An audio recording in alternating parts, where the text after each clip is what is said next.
Je laisse les derniers arriver s'installer tranquillement. J'espère que vous êtes tous équipés d'un petit casque avec un boîtier, puisqu'il y aura des interventions en anglais. Donc la première, le canal 1, c'est pour le français, et le canal 2, c'est pour la traduction en anglais. Voilà, donc je vous invite à vous brancher pour tout comprendre. Très bien. Eh bien, bienvenue à tous pour cette table ronde. Alors, comme vous le savez, c'est voilà, la thématique de cette année du Forum de la paix, ce sont les murs. On va parler des murs qui sont souvent un obstacle à la paix, précisément. Mais là, dans cette table ronde, la situation est un petit peu inversée, puisque nous allons parler d'un mur qui, en tombant, justement, crée des tensions et ouvre peut-être la voie à la guerre. Alors, voilà, on va parler de l'Arctique, la guerre des glaces. La thématique, donc, avec le réchauffement climatique, effectivement, cette protection d'une partie de la planète est en train de disparaître. Et donc, d'habitude, il n'y avait que quelques jours dans l'année où cette partie du monde était dégelée et effectivement permet le passage d'un océan à l'autre pour les voies maritimes. Mais voilà, on sait que d'ici 15 à 60 ans, on verra avec les spécialistes quel délai il nous reste, ces zones vont être de plus en plus faciles à atteindre et sur des durées de plus en plus longues, même si en hiver, elles vont rester quand même bien congelées. Et les enjeux sont vraiment multiples. Ils sont d'ordre, bien sûr, la biodiversité, les écosystèmes ne vont plus être préservés, puisque, quelle que soit la façon de faire, de toute façon, on va entrer dans des territoires où ce n'était pas possible auparavant. Il y a des peuples autochtones qui vivent là. Et effectivement, ces nouvelles voies ouvrent finalement la porte à tout un tas de convoitises, différents pays qui lorgnent un petit peu sur les richesses, sur les possibilités de pêche, les possibilités d'accélérer les transports. Et pour parler de ces thématiques, je vais vous présenter donc les 5 invités de cette table ronde. Certains sont ici, certains non, certains parlent en français, certains non. Donc on va beaucoup voyager aujourd'hui. Alors on va d'abord retrouver Madame Yuna Johansdottir, qui est chef de mission adjointe de l'ambassade d'Islande en France. Ensuite, nous converserons avec Nicolas Escache, qui est géographe. Ensuite, nous aurons le plaisir d'entendre Lars Anders Bar, qui est responsable des relations extérieures pour le Parlement Sami de Finlande. Vous voyez, on va partir assez loin. Le professeur Roberto Rivas-Herman, lui, sera en visioconférence, qui est professeur associé à la North University Business School. Et puis, nous terminerons avec Olivier Faury, ici présent, qui est professeur associé en Supply Chain Management à l'école de management de Normandie. Donc, nous reviendrons dans les parages au final. Donc, je vous propose, pour ouvrir la conversation sur ces thématiques, de rejoindre Madame Yuna Johansdottir, qui est donc chef de mission adjointe de l'ambassade d'Islande en France, qui va s'exprimer en anglais. Donc, vous aurez besoin de vous munir de votre casque.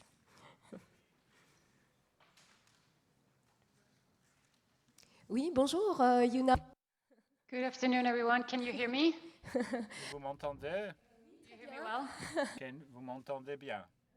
Voilà, donc en fait, la question que je voulais vous poser, c'était comment vous envisagiez ces enjeux par rapport au réchauffement climatique dans cette région.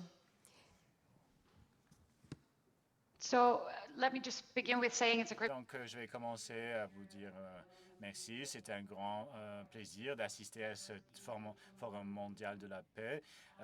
J'aurais préféré être présente avec vous, mais je vais rentrer dans cette discussion comme un représentant d'un gouvernement d'un État arctique et également comme citoyen. Je ne suis pas experte en voies navigables et des défis environnementaux dans la région, mais je pense qu'il est vraiment important.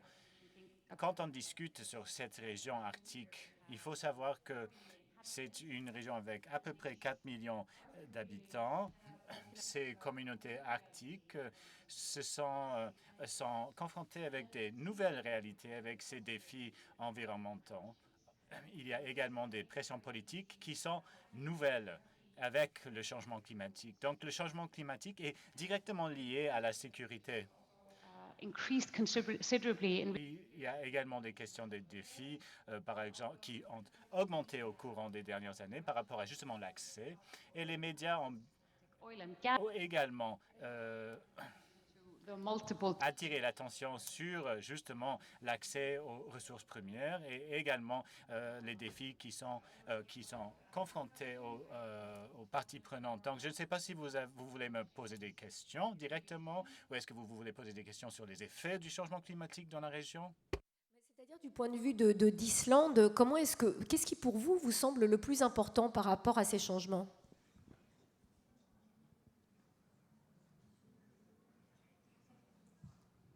So, I mean, we all know that Nous savons tous que les conséquences du changement climatique et les impacts sont vraiment importantes dans la région arctique. the average global rate Nous savons que l'augmentation de la température s'augmente 3 fois plus que dans d'autres régions du monde. Des glaciers fondent rapidement. diverse economic Il opportunities, y a aussi l'ouverture des opportunités économiques, par exemple les voies navigables. Et c'est très important que nous garantissions la gestion durable de ces opportunités et aussi la gestion durable de ces ressources primaires. Il y a également le fait qu'il faut donc prendre en compte la pression sur les écosystèmes qui augmente avec le temps. Et dernièrement, nous avons des réalités nouvelles sécuritaires et stratégiques et il faut donc trouver l'équilibre entre les États arctiques nous-mêmes avec des parties prenantes extérieures. Donc, il y a le dialogue international transversal est important. Nous le faisons au sein du Forum arctique où les États arctiques justement discutent et travaillent sur les plans d'action. emphasize that Donc, nous mettons l'exergue sur le fait qu'il faut avoir un dialogue ouvert par rapport à ces défis nouveaux dans la région arctique et nous espérons que l'Arctique va demeurer une région de basse tension politique. Est-ce que vous pensez que la position de l'Islande va être très importante dans ces négociations internationales et va pouvoir peser vraiment par rapport à ces enjeux?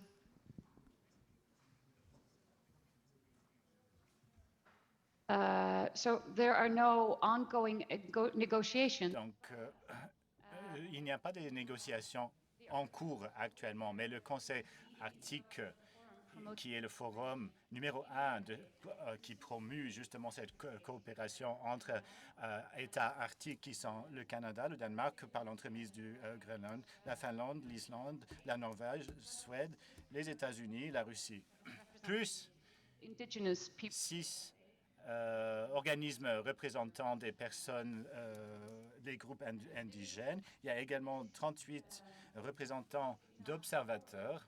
treaty-based Donc, ce forum n'est pas basé sur un accord international. Ce n'est pas une entité internationalement reconnue, forum for mais c'est un forum intergouvernemental pour la coopération qui mise la protection environnementale et le développement durable, qui est vraiment au centre de nos préoccupations. Donc, nous gérons des questions de sécurité en mettant l'exergue sur le développement durable. that work. Et nous devons continuer avec cette tâche ou ces tâches qui est vraiment important pour tamiser les tensions politiques. Donc, il faut noter quand même Arctic states, que les parties prenantes du même avis, dont il y en a 7, Russia's in- plus des autres membres qui sont confrontés à l'invasion russe de l'Ukraine, nous avons fait une communiqué commune pendant cette année 2022. Donc, que ces États the concept vont continuer à coopérer, vont se concerter au sein de ces groupes de travail et qui vont le faire au maximum possible. Mais je ne sais pas si vous faites référence à des changements continentaux, mais il faut savoir que chaque so région arctique appartient à un État souverain. Donc, chaque État membre doit être responsable pour ses activités. Ce sont des responsabilités nationales avant tout. Et au-delà de ces eaux territoriales, il y a l'application de la loi internationale. En premier lieu, le UNCLOS des Nations Unies, qui est applicable exclusive economic zone. Au-delà des zones exclusives maritimes. Est-ce que vous pensez que le fait d'avoir réussi à instaurer un dialogue en anticipant vraiment sur cette situation va permettre de réduire les tensions géostratégiques? Je vous sens assez optimiste.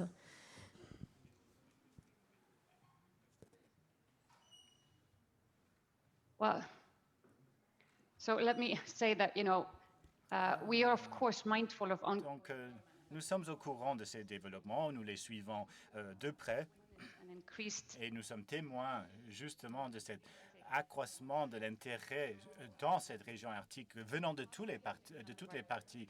Donc, positif, je ne suis pas sûr. Nous sommes préoccupés par rapport au développement et les impacts sur le climat et les écosystèmes. factors such as that Mais nous analysons également les facteurs tels que l'augmentation du trafic dans l'Arctique, l'augmentation de la protection, des opérations de sauvetage. Et j'aimerais bien quand même répéter que nous sommes au courant de ces défis, mais ce que j'aimerais bien répéter, c'est qu'il faut un dialogue très rapproché entre tous les États arctiques et avec la communauté internationale, toutes les parties prenantes. the security situation Mais par rapport à la situation sécuritaire, il faut également savoir que nous sommes tous membres de l'OTAN. Donc, cette situation sécuritaire, c'est que on regarde ces questions sécuritaires avec une analyse venant de l'OTAN. Donc, its effects c'est pas possible d'être positif quand on regarde vraiment les effets du changement climatique. Il y avait une tempête énorme sur l'Alaska de l'Ouest. Il y a des conséquences énormes sur les communautés qui s'y trouvent. Ça se passe avec une fréquence de plus en plus élevée. Donc, je ne suis pas sûr que je sois vraiment positive, mais il est important d'avoir ce dialogue with the focus on rapproché entre tous ces États arctiques dans l'optique du développement durable. Donc, cette question du climat est étroitement liée avec la sécurité dans cette région du monde. Merci beaucoup, Yuna Johansdottir. On reviendra avec vous pour réagir aux autres interventions. Alors, je me tourne vers Nicolas Escache, qui est donc géographe et directeur du campus de Caen sur les transitions territoriales de Sciences Po Rennes. Alors peut-être, comme on l'a vu, il y a donc ces convoitises qui se réveillent avec le dégel des glaces sur les voies maritimes peut-être plus accélérées ou bien sur la promesse de richesses souterraines. Alors on va peut-être un peu distinguer le fantasme de la réalité. Oui, et sur l'Arctique, il y a beaucoup de promesses, effectivement, et beaucoup de rêves, beaucoup de fantasmes. Et puis, il y a une réalité qu'il faut poindre à l'heure d'aujourd'hui. Je pense que l'Arctique cristallise beaucoup les trop-dits, les mal-dits, les non-dits. On a dit beaucoup sur l'Arctique, beaucoup sur des enjeux. On a ciblé certains enjeux au détriment d'autres. Alors, on pense par exemple à la route maritime du Nord, on va peut-être en reparler, mais cette route maritime du Nord qui, d'un seul coup, permettrait d'aller plus rapidement d'un bout à l'autre de la planète en évitant ces points d'étranglement, ces goulets d'étranglement, en évitant la piraterie, eh bien, le trafic tarde à augmenter. Et ce trafic, il est très peu international. Donc, on a une route maritime du Nord qui effectivement est présent sur l'ensemble des débats, mais qui, actuellement, a un trafic encore limité. On pense aussi à l'exploitation des hydrocarbures. L'Arctique serait un espace et est un espace de réserve, alors de gaz, de pétrole, de métaux rares. Là aussi, l'Arctique est très diverse. Évidemment, en Russie, on a le cœur probablement, et c'est toute la problématique de la crise géopolitique qu'on connaît aujourd'hui, le cœur de l'approvisionnement mondial sur le gaz, le pétrole. Imaginez-vous, par exemple, la péninsule de Yamal, située en Arctique, elle peut pourvoir 15% de l'approvisionnement GNL du monde. C'est-à-dire un site pourvoit 15% de l'approvisionnement GNL au monde. Donc on a des concentrations qui sont absolument énormes en Russie, avec des questions de dépendance, évidemment, énergétique, des questions aussi de relations complexes avec les populations autochtones. On peut penser au Yamalone Nets, par exemple, sur l'Arctique, avec évidemment des questions de pollution qui contaminent la nourriture des rennes, avec des questions aussi de pipes qui sont vieillissants, donc avec des enjeux environnementaux qui sont forts. Mais ces questions d'exploration et d'exploitation des hydrocarbures et des métaux rares est en train de basculer aussi, parce qu'on évoque la Russie, mais dans d'autres zones, c'est beaucoup plus complexe, à la fois sur le plan financier. Il est très difficile financièrement de monter à la fois des explorations et des exploitations. Il y a des gisements par ailleurs qui sont beaucoup moins coûteux. C'est compliqué aussi de faire venir une main-d'œuvre en appui pour ces explorations. Et puis, je citerai juste l'exemple du Groenland. Le nouveau gouvernement du Groenland a pris 2 mesures en 2021 qui étaient extrêmement intéressantes. L'interdiction de l'exploitation du pétrole sur le territoire groenlandais et l'interdiction de l'exploitation de l'uranium et des métaux rares sur le territoire groenlandais. Ce qui sont 2 mesures absolument importantes, puisque vous savez que les métaux rares, c'est la base de tout ce qui fait la transition écologique. Beaucoup d'éléments de la transition écologique utilisent ces métaux rares. Et là, le nouveau gouvernement groenlandais a pris un axe en disant très clairement, on a un mode de développement qui peut aller dans d'autres directions, d'autres secteurs économiques, que seulement la question de l'exploitation, en l'occurrence du sous-sol. Alors évidemment, le troisième peut-être enjeu qu'on voit poindre sur les questions arctiques, outre cette question de l'exploitation, exploration des métaux rares, hydrocarbures, et puis la question de la route maritime, c'est la question militaire. Effectivement, la question des bases militaires, la question de la surveillance, dans un axe qui est assez stratégique, puisqu'on a là un corridor de passage des navires militaires, corridor entre à la fois le Groenland, l'Islande et puis la Grande-Bretagne. Donc c'est une zone tout à fait stratégique et qui en plus permet d'atteindre toutes les parties du monde en utilisant la circonférence terrestre de manière assez rapide. Donc ça, c'est le trop dit. Et puis par ailleurs, on a ce qui est mal dit. Et ce qui est mal dit, c'est tout ce qu'il y a à côté. C'est-à-dire que ce combat d'influence entre notamment les États-Unis et la Chine, c'est pas seulement un combat sur les questions d'hydrocarbures, c'est pas seulement un combat sur les questions de métaux rares, c'est aussi des prises d'investissement dans les villes, dans un certain nombre de villes arctiques, sur des projets de promotion immobilière, sur l'économie de la ville, sur l'économie du savoir, sur les universités. Donc il y a un jeu d'influence pour pouvoir avoir la mainmise sur un certain nombre de diplômes universitaires ou pouvoir attirer les meilleurs étudiants. Donc il y a un jeu d'influence qui progressivement va s'étaler sur d'autres domaines, qui sont des domaines dont on parle moins, la construction des villes, les télécommunications, les centres scientifiques. Et là, il y a un vrai jeu d'influence. Au Groenland, par exemple, c'est très marquant, des positionnements diplomatiques, des visites diplomatiques à l'université, des positionnements aussi dans des investissements urbains.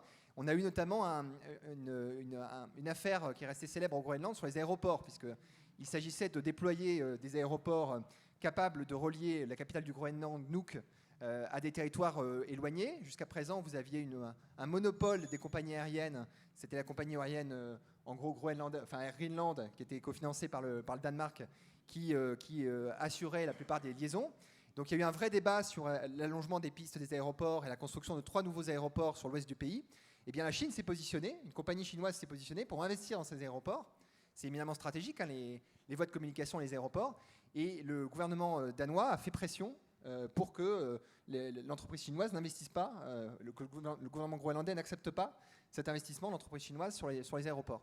Donc là, on voit bien qu'on a affaire à des prises de positionnement, des influences qui sont, on pourrait dire, faibles. C'est-à-dire que c'est moins tonitruant, un investissement dans un aéroport, l'achat d'un bâtiment, la participation à une promotion immobilière, c'est moins tonitruant que des questions purement militaires, des questions liées aux ressources ou des questions liées à la circulation maritime mondiale.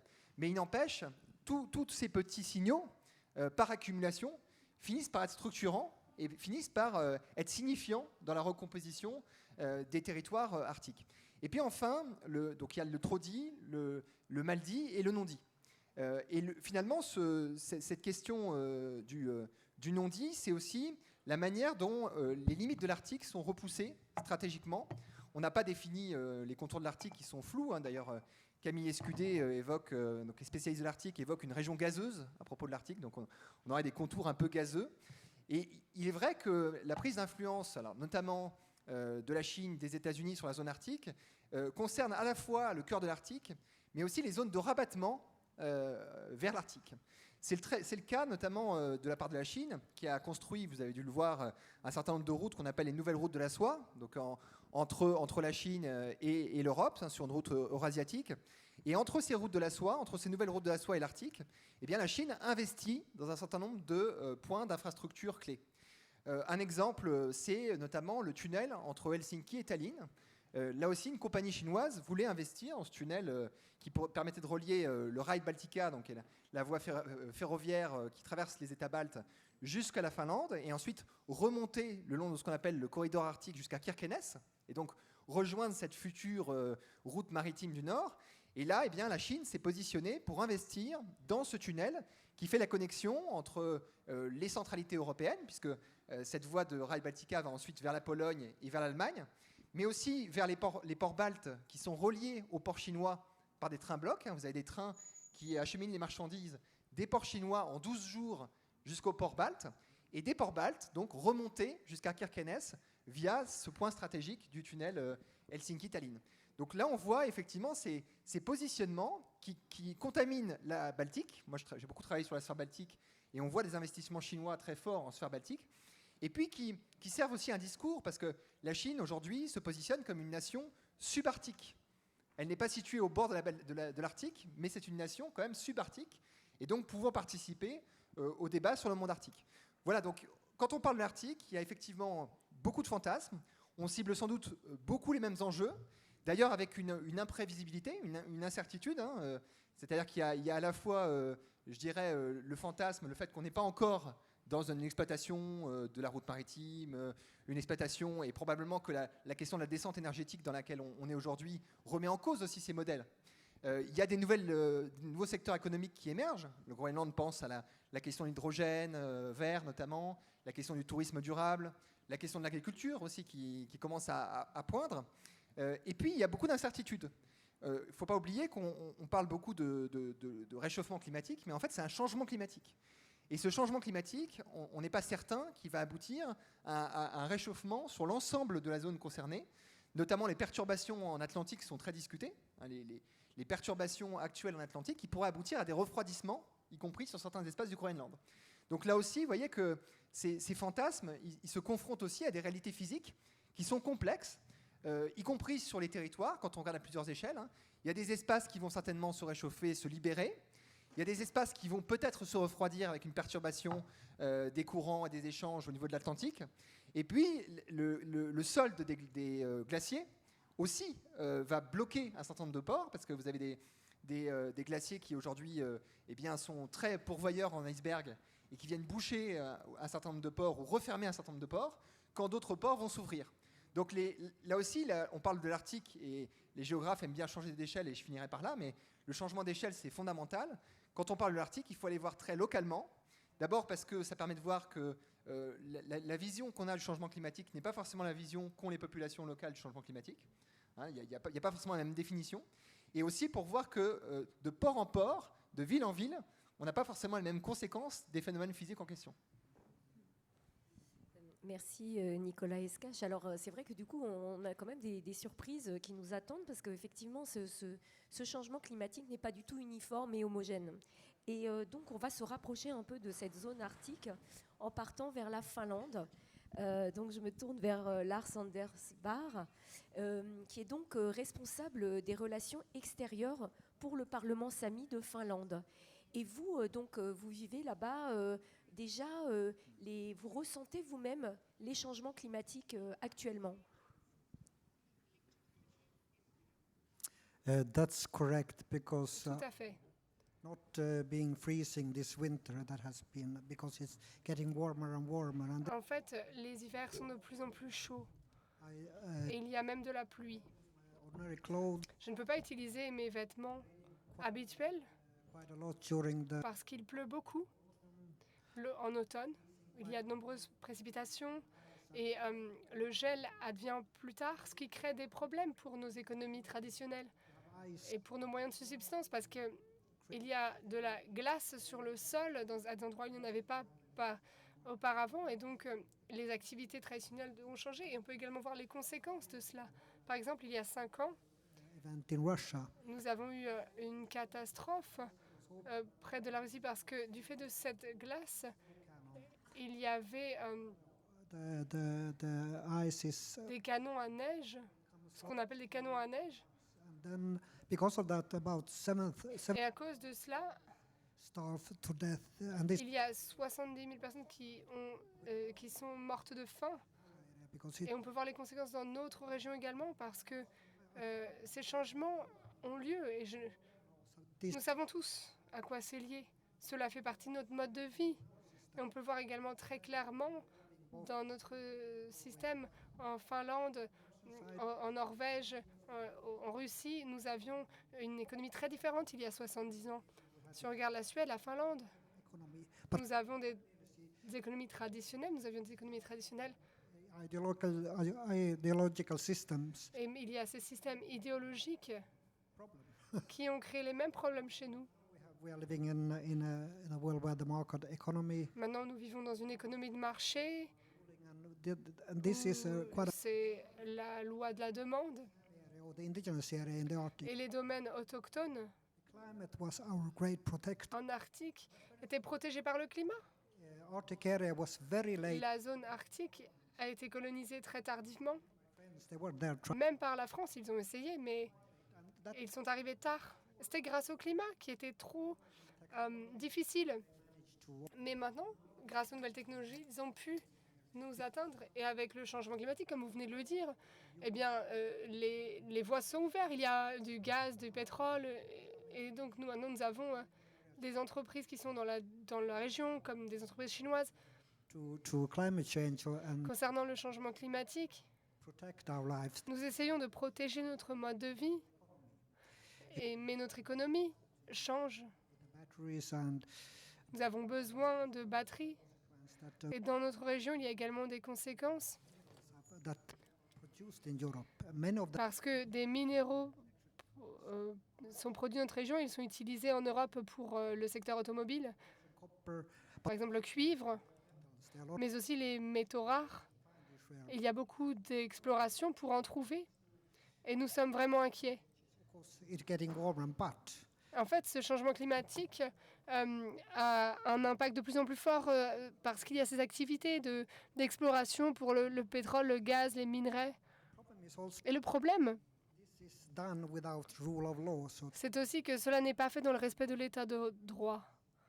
we have demands on rights. We have had land. Nous avons des droits sur les terres, les propriétés, Upon us real rights, and mais en fait, ils ne sont pas vus comme des droits réels. Les gouvernements estiment qu'ils ont l'obligation et le droit d'exploiter ces ressources active nation states. au nom des États-nations. Donc cela crée énormément de luttes légales, juridiques entre les États et les autochtones. Complaints to the different type of UN convention. Et nous nous plaignons auprès des différentes conventions des Nations Unies. The crisis, the conflicts have many dimensions. Mais ces conflits ont plusieurs dimensions. Finland and Même si le Danemark, la Finlande et la Norvège sont des pays civilisés, je dois le reconnaître, there are other players that are bigger. mais il y a d'autres acteurs qui entrent en ligne de compte. It is Lorsqu'on voit le partage de la zone arctique, now en fait, c'est un peu un no man's land. Et maintenant, les grands pays essayent d'obtenir le contrôle de certaines zones du fait de ce changement climatique. Et d'autres grands acteurs comme la Chine, maintenant, Seattle, windmill park in Sweden. It was ils ont la plus grande ferme éolienne en Suède. backed Au up départ, c'est une municipalité locale qui avait besoin de fonds. Chinese Et company. maintenant, l'un des principaux propriétaires de cette ferme éolienne est une entreprise chinoise. Donc vous voyez comme ils s'immiscent dans l'économie locale et cela crée de gros défis pour les communautés locales et en particulier pour les autochtones. Are in trouble. Donc nous sommes en difficulté. The problem. Bien sûr, on ne peut pas résoudre ce problème nous-mêmes. France and European Union Donc voilà, j'en appelle à la France, à l'Union européenne.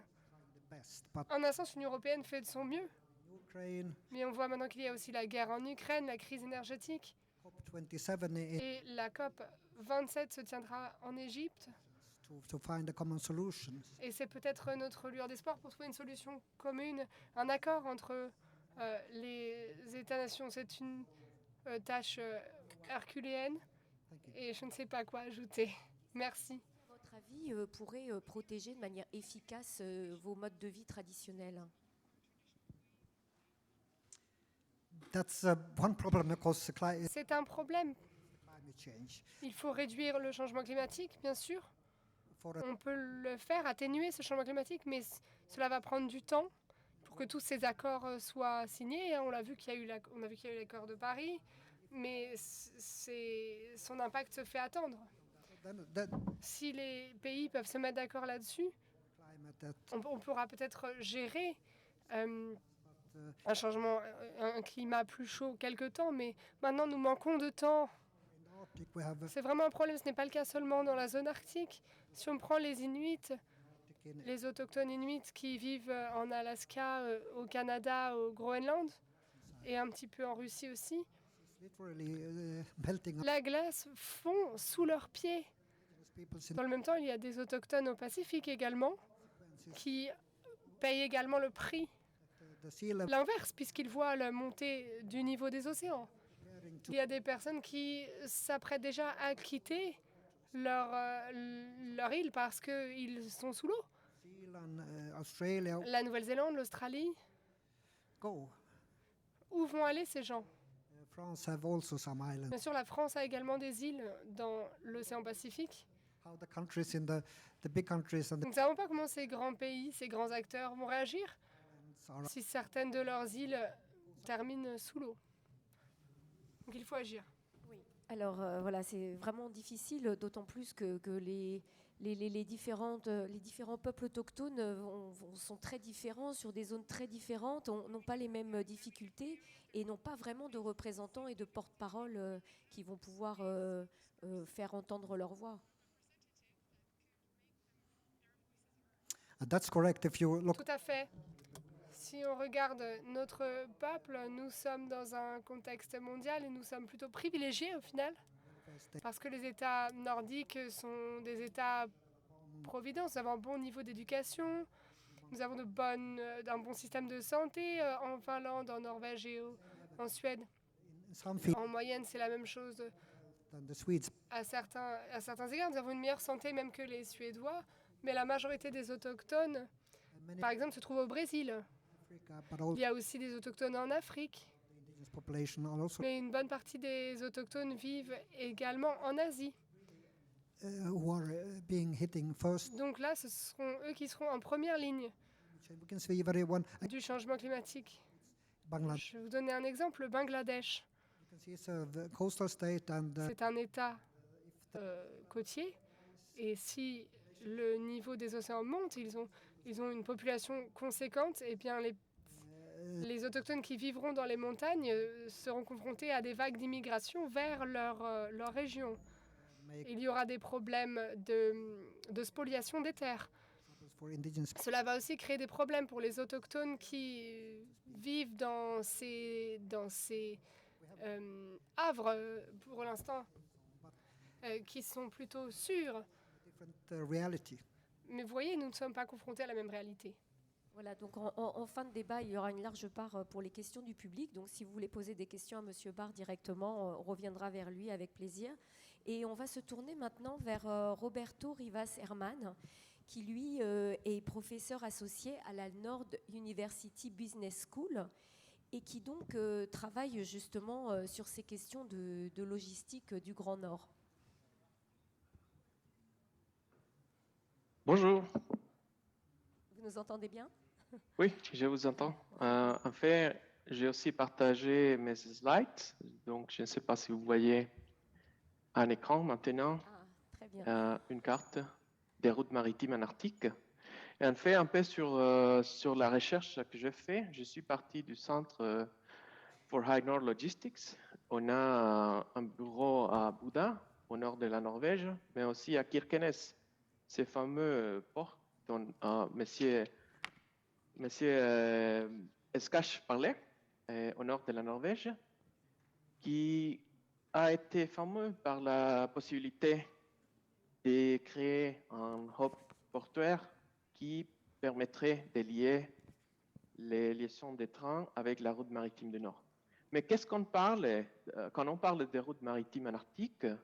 En fait, c'est trois routes principales Et elles sont différentes entre elles.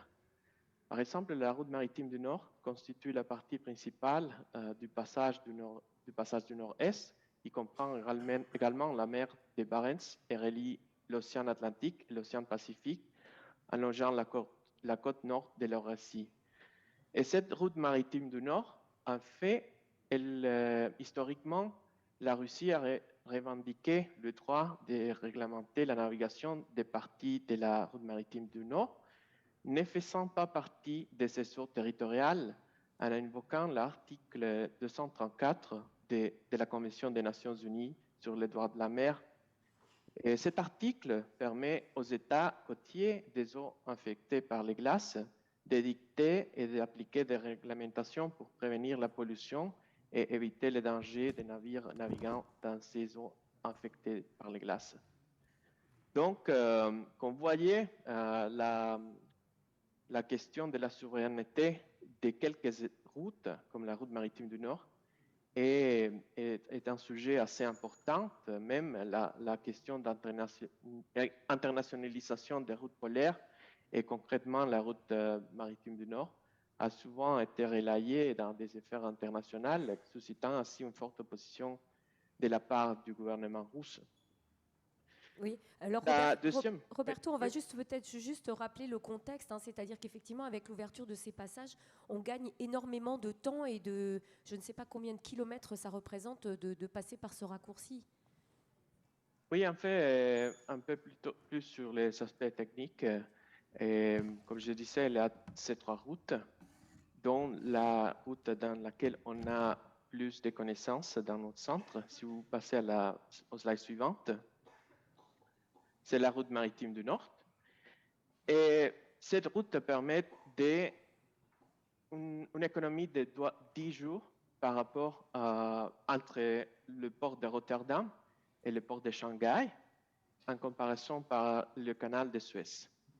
Mais même si c'est une économie de 10 jours, ça ne veut pas dire que c'est plus économique pour les armateurs de prendre cette route-là. Il y a des coûts additionnels, peut-être M. Faury peut en parler plus, mais du point de vue de l'économie des navigations, ce n'est pas tout à fait une économie de voyage quand on considère qu'il n'y a pas de ports intermédiaires dans cette route-là. Il y a aussi des questions de sécurité, d'assurance qui augmentent les coûts. Donc, par le moment, la route maritime du Nord, ce n'est pas tout à fait compatible, elle ne peut pas faire concurrence avec le canal de Suez du point de vue économique. Dans le slide suivant, je peux vous présenter avec des données à l'appui ce qu'on peut voir par rapport à l'utilisation de la route maritime du Nord. Depuis le 24 février 2022, c'est-à-dire le début du conflit armé entre la Russie et l'Ukraine, cette route-là a été affectée parce qu'il y a eu des sanctions économiques envers les entreprises russes. Et tous les navires qui veulent utiliser la route maritime du Nord, ils doivent payer un montant pour les droits d'escorte des brise-glaces et les droits de passage. Et donc, bien sûr, ça, c'est sujet aux sanctions vers ces paiements. Et donc, les dernières informations, c'est que, en fait, les potentiels, au moins dans le court terme, de la route maritime du Nord pour la navigation commerciale comme une alternative au canal Suez, c'est pas là à cause de ce conflit international. Mais il y a des différents types de cargos. Et dans cette carte, on peut voir l'activité maritime sur la route maritime du Nord en mai 2022, c'est-à-dire il y a quelques mois. Et c'était presque au même niveau que les mois précédents, c'est-à-dire les mois de navigation et aussi, ce sont des mois où il y a encore des glaces. Mais au total, 68 navires ont effectué 200 voyages Et il convient de noter que le nombre de voyages des navires et des transports a été exactement le même en avril, et l'activité de risque glace a également diminué. Et ce trafic-là, c'est du transport de GNL, gaz naturel liquéfié, depuis le port de Sabeta, dans la péninsule de Yamal, vers des ports de l'Europe de l'Ouest. Donc là, c'est un exemple concret du trafic maritime en Arctique. Et ce n'est pas des imaginaires, ce sont des utilisations en concret de l'espace arctique, et surtout l'océan Arctique. Et nos données historiques, si vous allez au slide 2, le slide antérieur, on a fait un recueil de données des dernières 3 années, entre 2016 et 2019. Et là, vous avez une idée du trafic. Et il y a 3 types de trafic. Les trafics de transit, c'est la navigation, ce sont des voyages qui sont effectués à travers l'océan Arctique, du Pacifique à l'océan Atlantique ou vice-versa. Il y a aussi le trafic de destination, où un navire navigue vers l'Arctique, exerce une activité dans l'Arctique et navigue vers le sud. Et il y a aussi un trafic interne, c'est-à-dire un voyage ou une activité maritime dans les eaux côtières entre des ports dans l'Arctique. Donc, en ce qui concerne la route maritime du Nord, on peut voir que, en dépit de l'augmentation rapide de l'activité maritime, la navigation toute l'année ne prend que située dans la partie plus à l'ouest de la route maritime du Nord, c'est-à-dire la carte que je vous ai montrée. Et donc, on peut voir dans cet exemple l'utilisation, les perspectives et les dernières données nous disent que le trafic interne est plutôt ciblé à se maintenir par les années prochaines à cause des sanctions et à cause des conflits internationaux entre la Russie et l'Ouest. Donc, c'est moins probable, ce trafic commercial de transit entre l'Europe et l'Asie, qui voit au moins dans les courts termes le jour. Donc, au moins dans ce cas de la route maritime du Nord, on peut voir que cet imaginaire est un peu difficile de concrétiser. Très bien. Donc, on va peut-être écouter Olivier Faury, avec qui vous travaillez. Vous êtes professeur associé en Supply Chain Management à l'École de Management de Normandie. Et effectivement, vous travaillez aussi sur ces questions de coûts et de possibilités et de rentabilité de ces transports maritimes par ce raccourci, on va dire. Oui, tout à fait. Ce que je vous propose, c'est... vous voulez qu'on voit ça de suite? Tout d'abord, je présente un peu la partie sur la gestion du risque. Comment vous voulez... Oui, comme vous voulez, parce que c'est quoi les enjeux finalement? Parce que les risques, c'est aussi des coûts finalement, c'est ça, c'est lié. C'est ce que disait Monsieur Rivas tout à l'heure, c'est que 40%, on estime à peu près au gain en distance à 40% de fait de passer par le nord plutôt que par le sud, que par Suez. C'est à peu près demi, on est un peu parti là-dessus. Maintenant, les 40% de distance économisée, comme disait Roberto très justement, ne signifie pas pour autant un gain économique.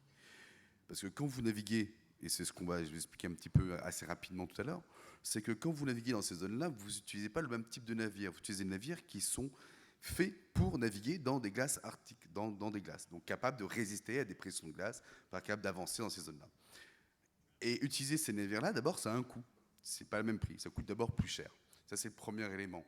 Deuxième chose, c'est que quand vous utilisez, ça c'est un point qui est important, parce qu'on parle beaucoup de l'Arctique comme zone de transit, et avec des conteneurs, parce qu'on voit majoritairement des conteneurs, on se dit, la mondialisation, le transport maritime, c'est les conteneurs. Alors, je vous dis rapidement, pour vous donner un ordre d'idée, en termes de volume, le conteneur reprend à peu près 17%, un peu moins de 20% du volume total transporté par la mer. Donc on n'est pas... Alors, ça c'est en termes de volume. En termes de valeur, c'est pas la même chose, mais en termes de volume, c'est ça. Les gros flux étant gaz, pétrole, matières premières, ainsi de suite. Donc quand on utilise l'Arctique, on pense à l'Arctique avec ce transit, on pense souvent avec des conteneurs. Le seul point qu'il faut intégrer, c'est que quand on parle de conteneurs, les compagnies maritimes, ce qu'elles font, ça ne transporte pas que des conteneurs. Elles sont censées assurer à un moment donné un service régulier. C'est-à-dire, on savait quand vous partez, vous savez à peu près quand vous allez arriver. Le problème, c'est qu'avec la navigation en Arctique, à cause des glaces et à cause de la difficulté de prédire l'évolution de la couverture de glace, des épaisseurs de glace, et donc du risque que ça, donc ça impacte directement la vitesse, et donc ça impacte la consommation de fuel, et donc le coût du transport. Du coup, c'est peut-être pas aussi rentable parce que vous savez quand vous partez, mais vous ne savez pas quand vous allez arriver. Or, quand vous récupérez des matières premières, des matières finies ou semi-finies pour la revente derrière ou pour la production, vous avez besoin de savoir quand ça arrive. Donc, pour éviter de faire ça, vous allez peut-être devoir créer des stocks tampons. Donc, ça vous coûte encore de l'argent. Donc, ce n'est pas forcément quelque chose qui est économiquement faisable assez rapidement. Ça demande des coûts, c'est compliqué, ça demande des compétences, ça demande aussi peut-être de naviguer en convoi. Donc si on navigue en convoi, c'est-à-dire que vous avez un brise-glace nucléaire, en l'occurrence, si on part de la partie Est, qui va ouvrir le chemin. Alors c'est bien le convoi, ça permet d'avancer. Le seul problème, c'est que vous créez un autre risque.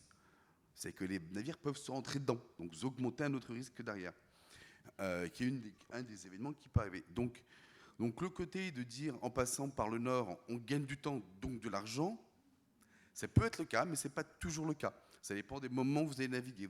Peut-être qu'en partant à un certain moment de l'année, ce sera plus facile. À d'autres, ce ne sera plus la même chose parce que les glaces se forment ou fondent. Et donc, vous avez des glaces dérivantes qui représentent un danger pour la navigation.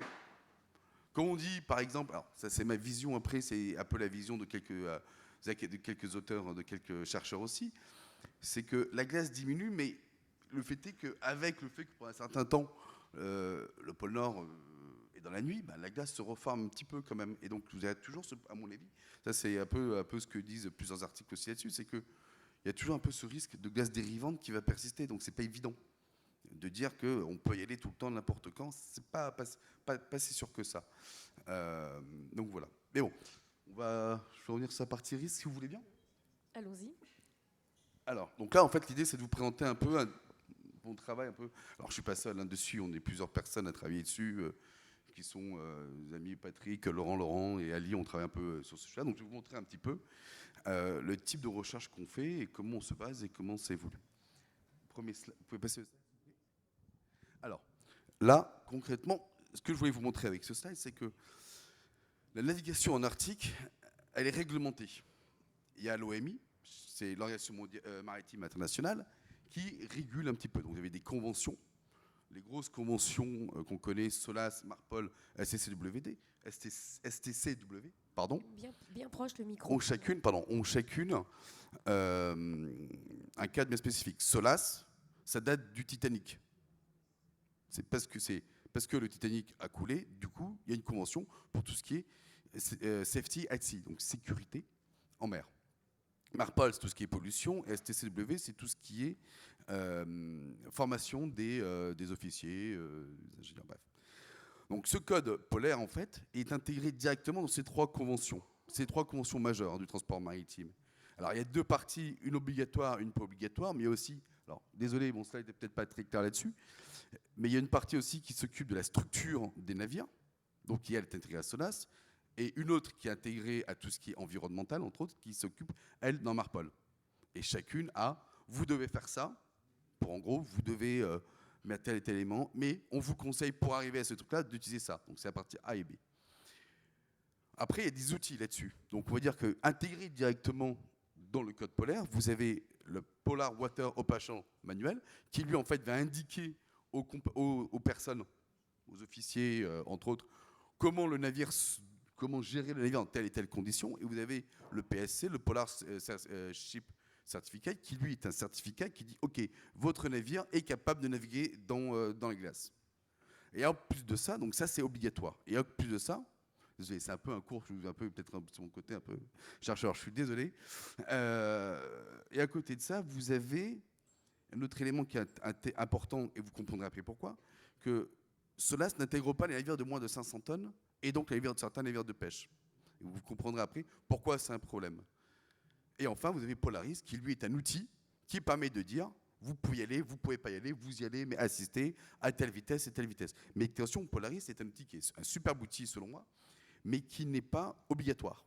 Il y en a d'autres, je crois que les Canadiens ont un autre qui s'appelle le IRSS, je crois, je pourrais revérifier, mais peut-être que Roberto pourra me confirmer ou pas. Voilà. Ce qu'on a bien compris, c'est l'image du Titanic en tout cas, et qu'il faut vraiment avoir Oui. des bâtiments vraiment adaptés à ces Oui. situations avec des icebergs qui flottent partout. Tout à fait. Alors là, Voilà. en l'occurrence, là-dessus, on est dans des icebergs, mais il n'y a pas que. Mais on peut passer au slide suivant, s'il vous plaît. Suivant, merci. Alors là, ce que vous allez comprendre que vous parlez de Polaris. Là, ce que vous avez, c'est ce qu'on a fait. On a pris grosso modo à peu près 25 ans de données de glace journalière sur des carrés de 12,5 km de côté par jour. Vous voyez, ça commence à faire un peu de données à traiter. Et on a pris un navire de type 1A. C'est un type de navire qui est capable de naviguer à un certain niveau de glace en Arctique. On a pris ça, on a dit, bah, tiens, on va passer par tel chemin. Et la question, c'est en fonction du jour, est-ce que je passe ou je ne passe pas? Donc, vous voyez les petites couleurs, hein, là, vert, tout passe, impeccable, il peut y aller. On est globalement en toc. Et puis en décembre, vous voyez que c'est plus possible. Vous avez du vert, un peu de jaune, c'est vous pouvez y aller, mais assister d'un brise-glace. Et quand c'est rouge, on ne passe pas, c'est pas possible. Donc vous voyez que finalement, ce n'est pas accessible tout le temps pour ce type de navire. Sachant que ce navire représente quand même une grosse partie, un nombre non négligeable de la flotte des navires de classe glace au monde. Donc, on peut passer au slide suivant, s'il vous plaît. Et là, on arrive un peu à ce que je vous montrais, ce que je disais tout à l'heure. Là, on a pris 156 cas, événements, sinistres, accidents, différents niveaux de gravité, sur l'Arctique. Essentiellement sur la partie qui va, je rappelle le passage du nord-est, qui intègre la mer de Norvège, Barents, le passage du nord-ouest, donc qui va de la mer de Kara, à peu près de l'île que vous voyez qui a une forme de banane, qui est une Nouvelle-Zumbull, jusqu'au détroit de Bering, et la suite. Et alors là-dessus, qu'est-ce qu'on a remarqué qui est intéressant? D'abord, les navires de pêche représentent à peu près 25% des accidents. Ce sont des collisions en général ou c'est quoi ce type Alors, d'accident? il y a des collisions, c'est beaucoup, d'après ce qu'on avait remarqué, à peu près pour un tiers, c'est des problèmes dus aux machines. Des En termes de pannes. cause. Des machines. Pannes. Problème de. Voilà. L'autre, après, il y a 20% à peu près sur les chemins et 12% dû au climat. Après, les collisions qui peuvent se rajouter derrière, mais voilà, c'est à peu près ça. Bon, après, je vous dis les métriques exactes, mais voilà, c'est un peu l'idée. Donc d'abord, il y a ce chose. Autre élément intéressant, c'est que la majorité des opérations ou des accidents n'ont pas lieu, en fait, 10% ont lieu sur la route maritime nord, sur la NSR, ce qu'on appelle. C'est-à-dire vraiment sur une partie légale entre l'espèce de banane que vous voyez là, des îles, et puis Bering. Le reste, c'est l'autre partie. Et l'autre fait très intéressant dans cette étude, vous voyez qu'il y a beaucoup d'orange. Un peu de rouge, très peu de jaune et beaucoup d'orange. L'orange, en fait, c'est ce qu'on appelle les serious casualties. Vous en avez 3 selon l'OMI. Vous avez l'incident, le serious et le very serious. L'incident, il y a un problème qui peut mettre en danger la vie des personnes, sans forcément la mettre en danger, qui intègre le truc. Serious, c'est là, ça commence à être un peu sérieux quand même. Ça rigole plus beaucoup. Vous avez du feu, de l'explosion. Et very serious, vous avez des gens qui meurent. Blessés, donc c'est voilà. Donc là, ce qui est intéressant de se dire, c'est que globalement, il y a très peu de marine incidents, ça passe tout de suite en serious casualty, voire very serious casualty. Alors, il y a des faits après, il y a les feux, par exemple, ça emmène essentiellement sur le serious casualty, ainsi de suite. Mais si on reprend par rapport à ce qui est dit précédemment, parce que je m'arrêterai à peu près là, c'est que globalement, vous intégrez serious casualty, donc potentiellement des choses assez graves, quoi, des événements qui sont pas anodins. Le fait que vous voyez, il n'y a pas beaucoup de ports, à part sur la partie norvégienne, mais après, on n'a pas des masses. C'est-à-dire que vous êtes un peu tout seul quand même dans le coin. Il y a la glace, ça ne facilite pas pour y arriver. Il faut un navire un peu spécifique pour aller. Vous vous rendez compte que finalement, c'est encadré légalement, mais qu'il y a un vrai risque derrière. Donc c'est un peu l'idée un peu de ce qu'on a voulu mettre en évidence. Alors on a voulu montrer un peu la mer d'Okhotsk et le Pacifique Nord, parce qu'on s'est dit que là, c'était des zones qui ressemblaient un peu à l'Arctique, avec de la glace qui apparaît, qui disparaît, et puis pour des raisons après de sécurité, des trucs d'assurance, pas très bon. Mais globalement, voilà. Donc c'est un peu l'idée, c'est que c'est réglementé, il y a un risque, il y a des choses qui peuvent arriver rapidement, et ça demande quand même, il y a une régulation, et puis voilà. D'accord, très, très bien. Merci beaucoup Olivier Faury. Alors on a bien compris qu'un sifflet ne suffirait pas à se faire entendre dans ces zones un peu désertiques. On va faire un petit point, une petite réaction générale avec Nicolas Escache en réaction à tout ce qu'on a entendu. Et ensuite, la parole est ouverte à la salle. Donc n'hésitez pas à poser des questions à l'un ou l'autre qui sont là, y compris les deux personnes qui sont en visio, notamment Yuna qui est en Islande. Vous avez peut-être des questions à lui poser en direct, donc n'hésitez pas. Première réaction, c'est qu'effectivement les chiffres confirment ce qu'on disait tout à l'heure sur le fait que la route maritime, elle est dans les imaginaires, mais qu'elle tarde à monter, notamment sur le plan économique, parce que c'est des coûts économiques très forts, même s'il y a quand même un effort, je dirais, alors notamment la Russie a été très agressive là-dessus d'acquisition de brise-glace, parce que vous évoquiez le fait que les brise-glaces à propulsion nucléaire sont des éléments indispensables de cette route maritime. La deuxième chose, c'est qu'on a souvent tendance à voir ces zones arctiques comme des zones de faible densité. C'est vrai qu'il y a énormément de zones de faible densité en Arctique. C'est des zones très vastes. Le Groenland, pour vous donner une idée, c'est 50% de l'Union européenne et c'est 50 000 habitants.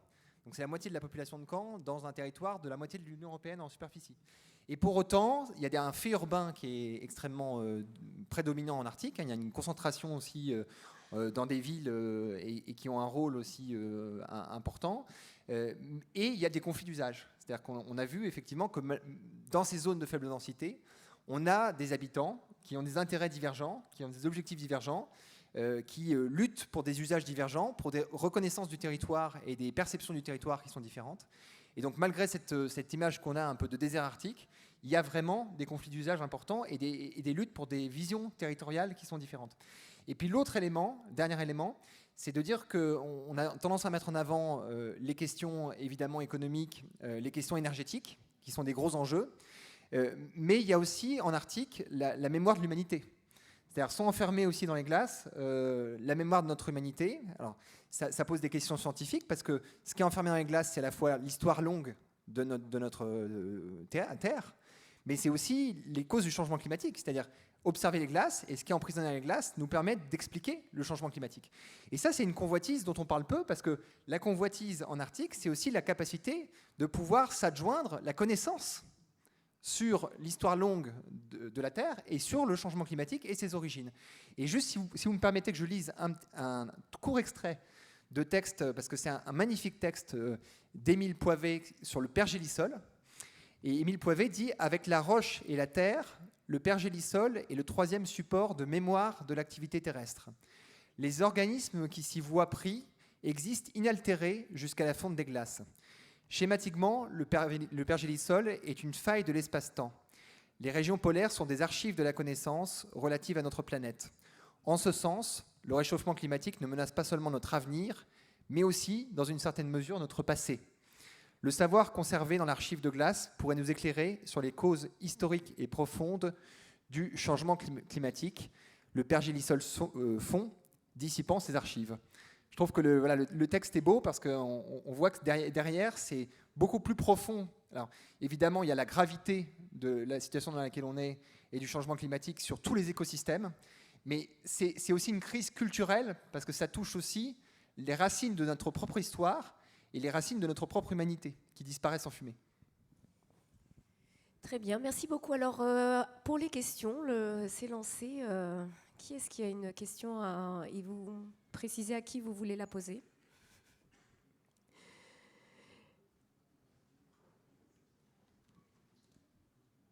La première est toujours un peu difficile, alors on passe tout de suite à la deuxième question. Je vous en prie. Excusez-moi, ce n'est pas vraiment une question, mais est-ce qu'on pourrait revisionner la photo avec le nom des participants, parce que malheureusement, je ne les ai pas, on ne les a pas sur nos documents. Et vous nous avez présenté le nom des participants, c'était écrit sur... Ah oui, très bien, très bien. Ce sera en ligne, par contre, et malheureusement, sur le site. Voilà, on ne peut bien pas sûr. nommer les gens. Parce voilà, voilà, ils sont là.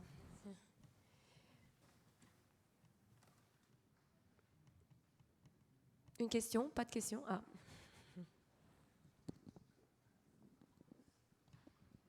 Bonjour. Bonjour. Alors, je ne sais pas bien qui posait ma question. Elle est peut-être pas très claire, mais vous parlez de rentabilité entre les ports de la Northern Range, type Zeebrugge ou Rotterdam, et donc par exemple Shanghai. Et donc quand on utilise cette route-là, par rapport à celle de Suez, on va zapper tout un nombre de ports sur la route qui auraient pu avoir des interlands importants, et donc un marché ou des choses comme ça. Donc est-ce que cette route du Nord, finalement, à part pour les hydrocarbures, est-ce qu'elle n'est pas inintéressante, par exemple, pour les conteneurs, ou est-ce qu'elle n'est pas inintéressante pour tous les, comment dire, tout ce qu'on va transporter qui pourrait avoir des débouchés commerciaux dans des grandes villes, puisqu'il n'y a rien sur cette route, ou presque, à ma connaissance? Oui, alors peut-être Olivier Faury, vous voulez réagir? Si vous voulez. C'est bien, vous employez une talent, c'est pas mal. Vous travaillez dans le maritime, vous avez un lien Dans le avec micro. tout ce qui est transport. Vous avez est-ce que non le terme, pardon. D'accord. Oui, vous avez raison. C'est que en effet, en ne passant pas, et c'est même une des raisons qui fait que les compagnies maritimes fonctionnent, c'est qu'elles vont pas de Shanghai au Havre ou un peu de chauvinisme, ou Anvers ou Rotterdam d'un trait. Elles s'arrêtent, et c'est parce qu'elles s'arrêtent qu'elles chargent, qu'elles déchargent, qu'elles chargent, qu'elles déchargent, qu'elles gagnent un peu plus leur vie. Donc ça, vous avez tout à fait raison. Ensuite, sur le côté de la rentabilité, en fait, je reprendrai ce qu'a dit Roberto, c'est que, et je suis tout à fait d'accord avec lui, c'est que le passage du Nord n'est pas un concurrent. Quoi. Après, ça dépend sur quel point de vue on passe. Il y a des modèles économiques pour ressortir qui vous le diront, mais en soi, est difficilement un concurrent, je dirais peut-être plus, de Suez. Parce que vous avez l'assurance, entre guillemets, d'arriver en temps et en heure. Et ça, c'est un sacré truc quand même, pour le transport de conteneurs. Ça, c'est le premier élément. Les quantités ne sont pas les mêmes, parce que même si vous passez par Suez, vous êtes limité par la taille de Suez, mais la taille de Suez, vous faites passer des 22 000 TU. En passant par le nord, vous êtes passé par Sanikov, qui de mémoire à peu près 13 mètres de profondeur. Vous ne faites pas passer un 22 000 TU là-dessus. C'est pas possible. Donc vous êtes limité. Et puis de toute façon, la taille des brise-glaces fait que c'est un chenal. Et vous ne pouvez pas dépasser le chenal du brise-glace. Donc vous êtes limité.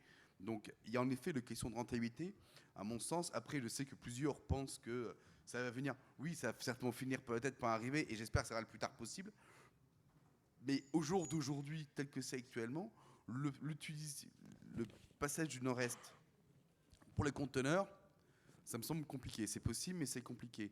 En revanche, et je reviens un peu sur ce que vous disiez, ce que monsieur Escache. Pardon, excusez-moi, désolé, je suis très mauvais pour les noms de. Ça, je disais, c'est que, et sur ce que montrait Robert tout à l'heure sur l'image, c'est que, et si vous regardez les éditeurs comme Frédéric Lasser, vous êtes géographe, il est géographe aussi, donc peut-être que voilà, vous verrez. Mais vous verrez que le transit est pratiquement nul et très faible. Je crois même, j'ai cru voir, mais ça vérifie encore, qu'il n'y en a pas eu cette année. Ou pratiquement pas, certainement à cause de la guerre d'Ukraine. Par contre, le gros du flux, c'est du gaz, c'est du pétrole, c'est des matières pour amener un peu la marchandise sur place. Et j'en veux comme un dernier exemple, et je m'arrêterai là. Alors, il faut que je reprenne un peu les chiffres, mais j'avais vu dans un journal, c'est le Barents Observer, oui, il y a un navire porte-conteneur nucléaire, le Sèvres-Morput, qui est une nouvelle version. Alors, je crois de mémoire, il était à peu près, actuellement, il était à peu près, à un moment donné, il était à 10% de sa capacité de chargement. Alors, sa capacité de chargement, ce n'est pas 22 000 TU, c'est 1300 TU. TU, c'est des conteneurs, hein, 20 pieds. C'est l'unité à peu près sur laquelle on fonctionne. Donc, je suis avec vous qu'a priori, pour moi, il n'y a pas de... quand on regarde les différents articles... Non. Par contre, le brut, quoi, les marchandises, le vrac, ce qu'on appelle du vrac, oui, là, il y a un truc. Et d'ailleurs, c'est là-dessus que ça fonctionne essentiellement. Donc, mais je pense que Roberto a certainement un truc à ajouter là-dessus. Oui. Alors, on va donner la parole à Lars Anders Ber, une réaction. Very briefly, before this Très brièvement, route was avant que cette route within the de glace était à l'ordre du jour, il y avait une discussion au sein du Conseil de l'Arctique. Et depuis, nous avons une discussion de long terme sur ce qui s'est passé dans cette région depuis 1896. they have increased. There is also Le nombre de bateaux a augmenté. export or Il y a également des exportations qui se tiennent et des envois de pétrole et de gaz. all on the Russian side. We Et il y a aussi beaucoup de pétrole et de gaz du côté russe, donc because of the climate change, peut-être que du fait du changement climatique, and il y a donc une augmentation de ce trafic également. so there have been a Mais au sein du Conseil d'Arctique, il y a eu une discussion entre les pays if concernant la réponse à avoir à cela. shipping, it could be whatever. Il pourrait y avoir des règles sur le transport maritime dans cette région. Donc une discussion est en cours et elle est nécessaire parce qu'il est important que ces États-nations s'intéressent à ce qui se passe et qu'ils coopèrent. That is maybe more complicated. Et nous avons une autre difficulté. Military Nous savons qu'il y a beaucoup d'activités militaires navales dans ce domaine. boats to have sinking and such things. So there is that's quite a more a tricky question. Donc c'est une question un peu difficile. Routes doesn't be an Mais même avec ces routes modernes, reality. We have still même si elles deviennent une réalité, nous avons toujours cette question de la prévention et de notre réponse parce qu'il va y avoir un trafic. change really the worst scenario. Open. Mais même dans le pire scénario de changement climatique possible, bon, c'est une autre question, mais c'est peut-être trop tôt pour se forger une opinion à ce sujet. Et il y a un trafic aussi qu'on pourrait rajouter, c'est le trafic des navires de croisière. Moi, ça m'avait frappé au Groenland. Vous avez des petites villes qui font 4000, 3000 habitants. Et vous avez des immenses bateaux de croisière qui débarquent, avec souvent un imaginaire arctique qui est très reconstruit. Vous avez les touristes qui arrivent avec des emmitouflés, comme s'ils partaient en expédition au pôle Nord ou en Antarctique, alors en plein été, alors que vous avez des températures malheureusement qui se réchauffent l'été. Donc vous avez des températures qui peuvent atteindre 15 degrés, 17 degrés, qui ne sont pas du tout insupportables et qui se rapprochent très nettement des températures de Normandie, par exemple. Et donc, ce contraste entre ces navires qui sont des navires absolument colossaux et qui arrivent dans des territoires qui ne peuvent pas absorber, ça, c'est aussi un trafic qu'on peut ajouter. Alors évidemment, quand on parle aussi des transports d'hydrocarbures, pour ne pas parler de paradoxe, de contradiction complète avec le phénomène du réchauffement climatique, évidemment, et où on est censé s'orienter vers des solutions moins carbonées. Peut-être une réaction de Yuna Johansdottir aux propos qui ont été tenus, parce qu'elle est bien loin de nous.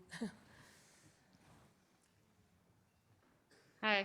Yeah, no, Oui. I'd like to echo what was mentioned Je here. souhaite me faire l'écho de ce qui a été mentionné sur les croisières. Il y a une augmentation de très gros ferries qui arrivent sur ces routes. Et ce qui est évident, c'est que s'il y a un accident grave, Have the capabilities, nous n'avons pas la capacité search and rescue, d'avoir une telle opération de sauvetage. increased intention by Donc il faut vraiment que tous les États arctiques se penchent sur cette question. and ongoing work within Je sais qu'il y a du travail en cours au sein du Conseil de l'Arctique pour possibilities. lancer des coopérations avec certaines localisations stratégiques à l'esprit. There was an accident, I think, 2 years ago. Il y a eu un accident il y a 2 ans, je crois, près de la côte norvégienne. C'était près de la côte, par chance. Mais même près de cette côte norvégienne, eh bien, il y a un manque de capacité. Donc nous devons Into déployer des efforts là-dessus et nous y pencher. Merci. Et sans parler également des risques de marée noire dans ces zones-là. C'est pareil, c'est vraiment... Parce qu'effectivement, on ne pourra rien récupérer comme dans d'autres zones peut-être climatiquement plus favorables à de la récupération. Là, il n'y aura pas grand-chose à faire. Donc effectivement, c'est encore les écosystèmes et la biodiversité qui vont être victimes de ça. Donc il faut bien y réfléchir avant de lancer ce type de transport. Une autre question de la salle. Ah, par ici et par là.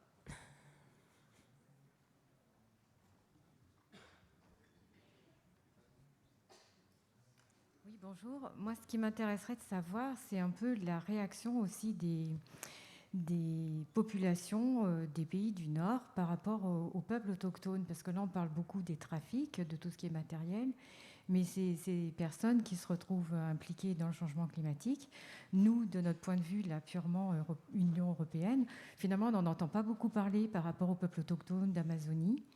Et finalement, comment réagissent ces peuples sur place ? Comment ils se mobilisent ? Et finalement, quel rôle on pourrait avoir un petit peu pour relier beaucoup plus leur situation chez nous ? Oui, donc une question pour Lars Andersbach. Very briefly, there is a dialogue with. Très brièvement, il y a un dialogue avec l'Union européenne. They have actually a policy. Ils ont une politique There is also pour gérer cela. Il y a aussi un dialogue en cours, years now. et c'est depuis 10 ans, entre les populations autochtones et l'Union européenne Arctic and the sur l'Arctique. Arctic Council. Et c'est bien sûr lié au concept de l'Arctique, sur les impacts du changement climatique, de l'exploration pour le pétrole et le gaz. Donc ce dialogue existe. Mais nous savons aussi que les pays nordiques sont importants, sont des acteurs importants au sein de l'Union européenne, Suppliers of parce que ce sont par exemple les principaux fournisseurs de cuivre. C'est la Suède en l'occurrence. and so Il en va de même pour les minerais and also et d'autres minéraux importants. La Finlande est le principal producteur d'or, par exemple. these days. Donc c'est un There is also this métal important aujourd'hui. Donc il y a un dialogue en cours, mais nous regardons également comment renforcer ce dialogue entre les institutions européennes et ces pays. Nous savons que lorsque ces pays ont demandé d'adhérer à l'Union européenne union. ou aux autres traités autour de l'Union européenne, il y a un protocole spécifique Identify for instance, dans lequel ils identifient par exemple so on, and also the leur économie. protocol could be Et ce protocole pourrait être renégocié. once Par that, exemple, si la Commission européenne le souhaite ou si le pays en question le souhaite. in one way, I can, Mais en un sens, for a Sami point of view, de mon point de vue, Swami, really l'Union européenne, Sami for the indigenous peoples, because c'est vraiment une question de sécurité pour les autochtones. yeah, up in Brussels, they know Les institutions de Bruxelles weakness is connaissent toutes les faiblesses de chacun des pays. weakness. La Suède, la Finlande, Their indigenous policy leur faiblesse, en fait, c'est leur politique European autochtone. are pushing, and they have Et l'Union européenne les encourage à changer. Et le politique adopté par la Commission européenne en 2017, je crois, they fully support elles soutiennent la déclaration des Nations Unies sur les droits des peuples autochtones. policy of Donc ça signifie que la politique de la Commission est bien plus radicale que celle the government. So des gouvernements de Suède et de Finlande. Parce que ces deux pays répondent à cette question, mais le problème, those things accepted by the parliament c'est qu'il est difficile que le Parlement accepte ces questions. is Maintenant, c'est la branche juridique qui est le fer de lance, parce que nous avons beaucoup de litiges juridiques, par exemple sur les droits à la pêche. the rule of law applies Finland, and this L'état de droit est appliqué en Finlande, ça signifie qu'il faut changer la législation. Nous avons eu une affaire sur les droits de la pêche en Finlande, et le gouvernement to a mis au point une commission pour changer la législation. Mais parallèlement, il y a beaucoup de pression de la part d'autres groupes other political parties in et d'autres partis politiques Sweden that are against any en Suède qui s'opposent à tout changement, qui disent c'est trop, rights. They have no rights, and so les autochtones n'ont pas de droits. Donc il y a vraiment des litiges et nous nous réjouissons que la France et d'autres pays soient membres de l'Union européenne en ce sens. Nous devons exercer une pression sur les pays nordiques et la Commission s'y attelle. Merci. Nicolas Escache, on peut justement évoquer la situation de peuples comme les Tchouktches ou les peuples esquimaux ou d'autres populations qui sont comme ça dans des conditions extrêmement difficiles. Oui, il y a effectivement l'interférence avec la production d'hydrocarbures que j'ai évoquée, c'est-à-dire la pollution très claire des habitats des rennes, par exemple, qui sont des éléments importants à la fois dans l'élevage et dans le rapport aux ressources. Il y a évidemment le rapport à la pêche qui s'en trouve modifié, parce qu'il y a des régimes très, très clairs de liens très forts et étroits avec la ressource sur les territoires locaux. Il faut savoir qu'en Arctique, on a quand même des systèmes un peu d'isolat, donc vous avez des communautés qui vivent aussi de manière relativement repliée, isolée, et donc qui ont besoin d'avoir cette connexion très forte avec des ressources. Au Groenland, ça peut être la chasse aux phoques, ça peut être la pêche, ça peut être la chasse. Donc cet élément, il est absolument essentiel. Et puis il faut comprendre aussi que la glace, lorsqu'elle fond, c'est l'espace qui se dérobe. Donc c'est-à-dire que quand vous avez un fjord gelé, c'est la possibilité d'aller d'un espace à un autre. c'est la possibilité de rallier des espaces, des zones de pêche ou de chasse. Et quand la glace est trop incertaine, vous avez d'ailleurs dans un certain nombre de langues, c'est le cas du groenlandais, vous avez énormément de mots pour dire la glace, parce qu'il fallait pouvoir être précis. Quand vous disiez tu vas traverser la glace, il fallait pouvoir dire si cette glace elle était résistante, peu résistante, si elle était en train de fondre. Mais imaginez-vous, ça veut dire que d'un seul coup, vous n'avez plus accès à vos zones de pêche ou de chasse. Ça veut dire aussi que votre vie est en danger. C'est-à-dire que vous pouvez effectivement subir un accident important. Et ça veut dire aussi que votre territoire se réduit. C'est-à-dire que l'espace de vie se contracte. Vous ne pouvez plus aller ou vous déplacer sur la même zone. Et ça, c'est absolument, philosophiquement, c'est insupportable de se dire qu'on a un espace de vie qui est rabougri, qui est rétracté par ces questions de sécurité et de changement climatique.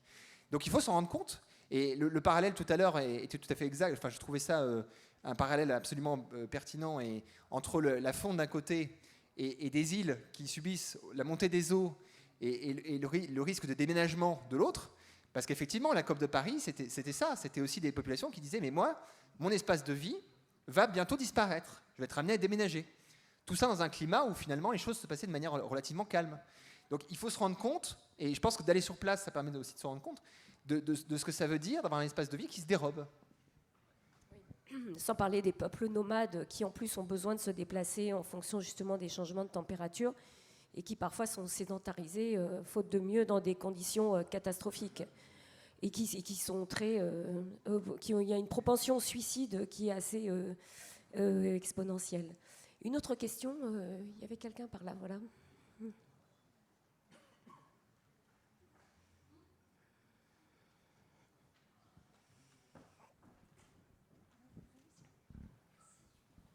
Bonjour. Bonjour.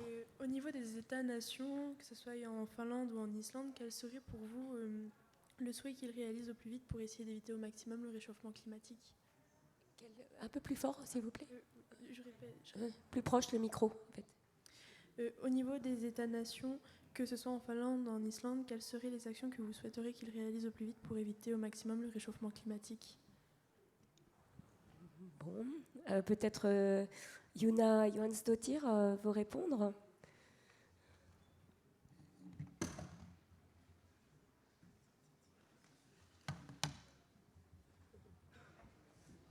Est-ce que vous nous entendez, Yuna? Ah, c'est peut-être la connexion, là. Bon, alors peut-être Lars Andersbar. So, Lars Andersbar. Yes, I assume I'm not representing Finland, but Donc, je ne représente pas la Finlande, mais je pense que les États arctiques ont beaucoup d'ambition, la Norvège, la Finlande, la Suède, mais je pense que la Suède et la Finlande travaillent ensemble dans le cadre de l'Union européenne. Union itself is much bigger than. Et l'Union est beaucoup plus grande que la Finlande. Donc ça dépend aussi si l'Union européenne et aussi les parties prenantes majeures au sein de l'Union européenne, l'Allemagne, la France, s'ils pourraient vraiment mettre du gaz derrière toutes ces ambitions. Mais je pense que la Finlande et la Suède travaillent vraiment là-dessus, mais je pense qu'avec la guerre en Ukraine et avec des pénuries d'électricité, de gaz naturel, il va y avoir de nouveaux problèmes. Donc je prédis que le COP27 qui se tiendra en Égypte bientôt, que ça va être un énorme défi. One of the main reasons is Je pense qu'une des raisons majeures, c'est effectivement la guerre en Ukraine. Et cette guerre a mis vraiment au devant la question de l'approvisionnement énergétique en France, en Allemagne. Mais je pense que ce n'est pas aussi prenant pour la Finlande, mais c'est une autre, tout un paire de manches. I did miss, I think, parts of the question, but c'est Yuna. Yeah. And you were asking about what it. Donc, vous avez demandé quelles étaient nos priorités actuellement. There's so many looming issues. Donc, il y a beaucoup de défis devant nous, hein. Et ils rentrent tous dans le cadre du développement d'un Arctique durable. Les questions de voies maritimes, le climat, climate effect, surtout quand on voit l'impact sur le climat, on the issue that et également la question populations, the people in de the l'impact sur les populations autochtones dans cette zone. Tout ça représente des questions vraiment importantes. En Islande, nous n'avons pas de groupe autochtone, mais nous travaillons ensemble avec ces peuples dans d'autres pays arctiques, par exemple en Alaska. Et il ne faut pas oublier que la population en Arctique, la plus grande partie, vit effectivement en Russie. Donc, c'est vraiment une question de coopération possible dans l'Arctique, y compris la Russie, et de travailler sur nos projets de façon efficace et de le faire aujourd'hui. Une autre question de la salle? Oui. Oh, pardon. Oui, je voulais savoir, Monsieur Lars Andersbach, si vous avez contact justement avec les populations. Oh, I can put my question in English actually, sorry. If you do have... Donc, est-ce que vous avez du contact avec des populations autochtones en Russie? And if you had it... Actuellement, et si vous l'avez auparavant, et si c'est possible de coopérer avec eux? Yes, we have cooperated with the... Oui, nous l'avons fait. Et nous avons coopéré avec des peuples autochtones en Russie depuis l'année 1986, pendant le perestroïka. Et après la fin de l'Union soviétique, ça a augmenté. Mais actuellement, il représente vraiment un défi, un problème à surmonter, parce que ces peuples vivent dans une situation complexe, difficile. On ne peut rien dire par rapport aux opérations spéciales en Ukraine. Si on conteste ces opérations, on est arrêté. Donc, c'est vraiment une situation de crise. During the Cold War. Et c'est presque la même chose que la situation qu'on a eue pendant la guerre froide. Et s'il y avait des retours dans notre collaboration à cette époque, ça venait surtout du gouvernement. Il fallait être très pragmatique, surtout avec le côté russe. Because we are, we are living in 4 countries, so... Il y a 4 pays, comme vous le savez, et il ne faut pas mettre trop de pression. Then our relatives will end up in... Si on le fait, nos voisins russes vont subir des problèmes. Donc, c'est vraiment une question compliquée. Hein? Eh bien, merci pour cette question compliquée. Peut-être encore une ou deux questions de la salle. On va bientôt conclure. Oui, s'il vous plaît.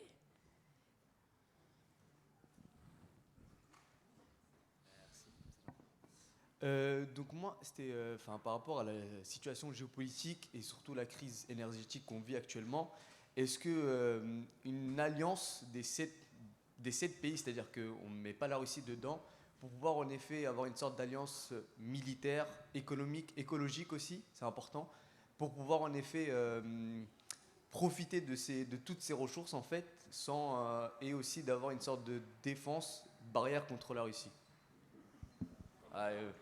Je suis un peu... Je ne sais pas si on est assez nombreux là pour répondre, mais je vais lancer le géographe du coup. On en est loin. Hein.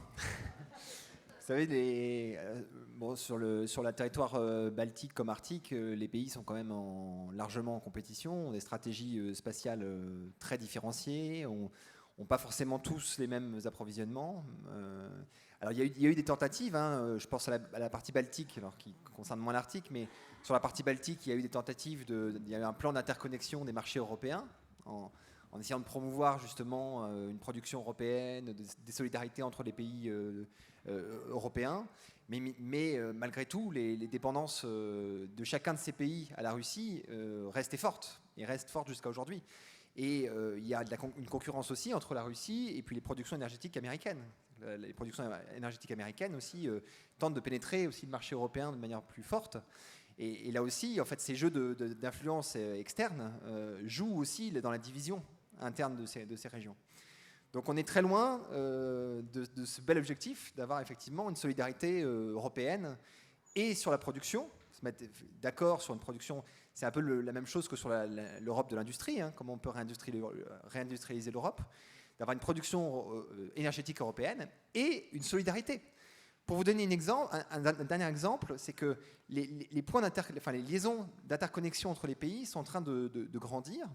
notamment par exemple entre la Norvège et l'Allemagne, vous avez des liaisons, qui ont fait augmenter le prix de l'énergie, parce que le prix de l'énergie d'un seul coup était partagé. Et là je parle même avant la crise. Donc les Norvégiens n'étaient pas très contents en fait que leur énergie soit davantage en interconnexion. Donc vous voyez, c'est des mécanismes complexes et parfois la solidarité a des impacts locaux qui sont aussi des effets un peu rebonds. Très bien. Une toute petite question peut-être pour finir. Oui, ça marche. Une question peut-être un petit peu naïve. Vous avez parlé tout à l'heure de l'interdiction d'exploiter les ressources sur le territoire groenlandais sous pression du Danemark, de ce que j'ai compris, enfin du moins à la demande du Danemark.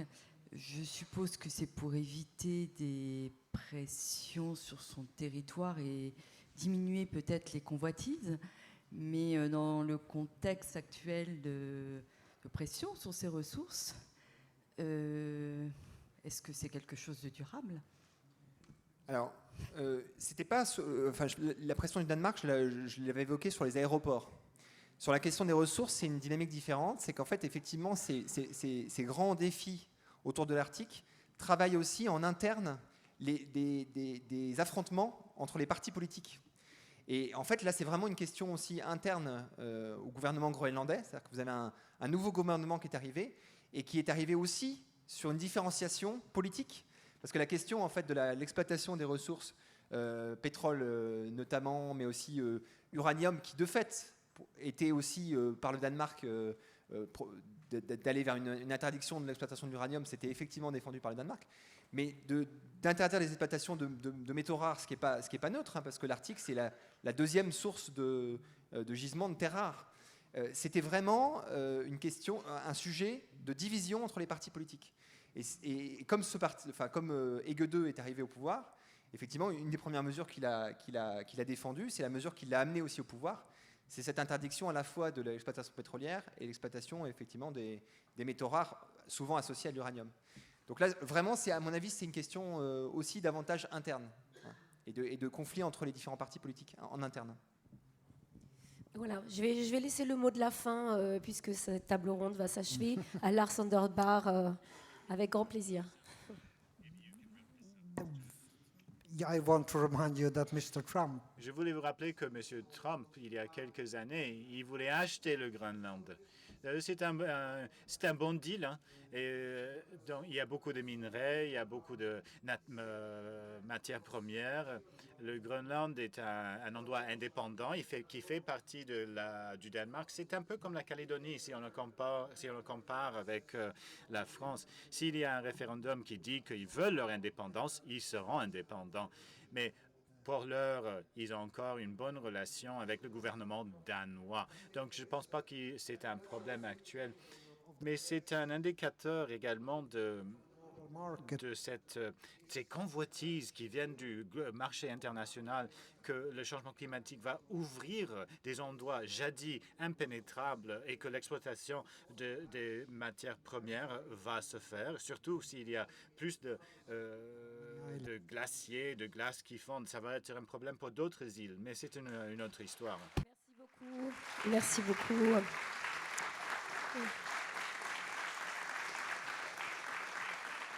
Merci à tous les intervenants, ceux qui se sont déplacés, ceux qui nous ont rejoints à distance. On a appris beaucoup de choses et on a voyagé loin. Merci à vous.